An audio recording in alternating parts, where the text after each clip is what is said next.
Hey, delighted to have you here as always. Today's topic is what to do if a client wants to leave, so they want to stop working with you as a freelancer. So this is an interesting topic. I'm going to outline my thoughts and at the end some recommendations on how you can move forward in terms of if this particular situation arises in your freelance business, which it quite likely will, particularly as you spend more time being a freelancer. Um, so the first thing to do is, particularly the first time it happens, is it can be quite stressful and upsetting and frustrating, but there can be a multitude of reasons why these things happen. And the best way to look at it is as a learning opportunity. So if you've been working with a client for a period of time and they've now got in touch, let's say you want to retain a model, because obviously this is an ongoing working relationship if they want to leave and stop working with you, and they get in touch and they say they no longer want to work with you.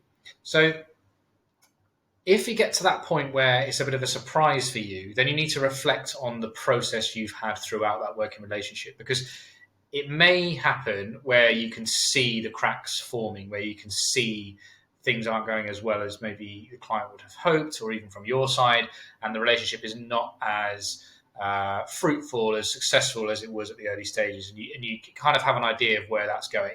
Now, obviously, what you want to do in that scenario is to jump on it as soon as possible. So if you can see that results aren't quite as good, or the client's not maybe engaging with you as much as they were previously, they're cancelling calls, they're maybe even with payments, they're being delayed, and you can sense a problem, the best thing to do is to jump on that as soon as you possibly can.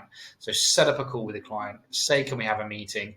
Outline your concerns, I guess, because it's much better to do that at that point, even if that means that you have the frank conversation, which means that you should no longer work together, rather than dragging it out and making that relationship really strained, maybe having some frustrations there where you're not enjoying what you're doing as much. Maybe you could have some payment issues from their end because they're not satisfied, so they say, I'm not going to pay you for that period, and all sorts of problems can arise. So the first thing is, if you have any sign of something going wrong, that you should jump on it. However, let's say you have reached that point where all of a sudden you've received an email or a call where a client has said that they no longer want to work with your business. So the first thing is obviously to remain professional and thank them for their, information, but explain that you want to get some feedback. So you really want to understand why that is, and say, can you just let me know, what's the process been? Because what we're thinking now here is obviously moving forward for your freelancers business as well, is you want to learn from the process so that you don't make the same mistakes again if you have made some mistakes. And everything is a learning opportunity as well, even if it might be clear that you maybe haven't made mistakes, but there could be reasons why a client would leave because they've outgrown your business, for example, or the requirements of what you offer as a freelancer was needed for that period of time, but now they're pivoting or they're doing something different. So it doesn't always necessarily mean that it's because your service or delivery has dropped or has been of poor performance of recent times. But obviously, if there's anything along those lines, you would want to know.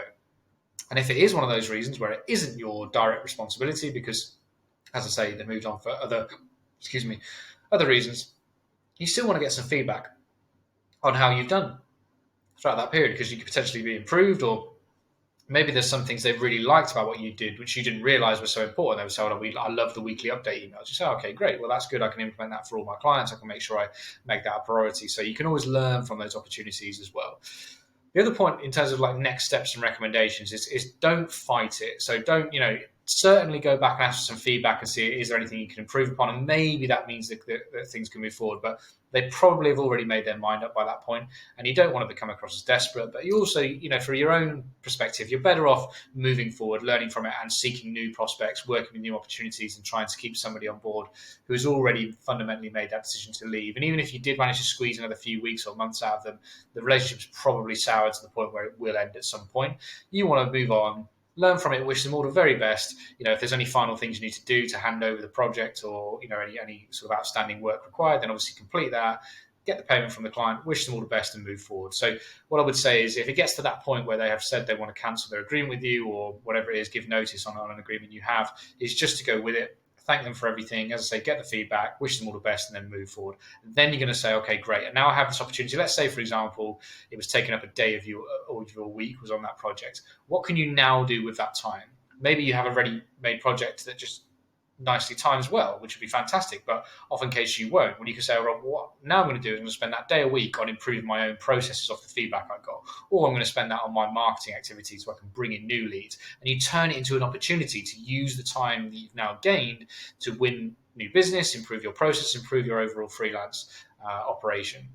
So that's really key. that you do move forward and you focus on the next steps. You don't dwell on it, get the feedback, learn from it, and move on. Don't get too frustrated.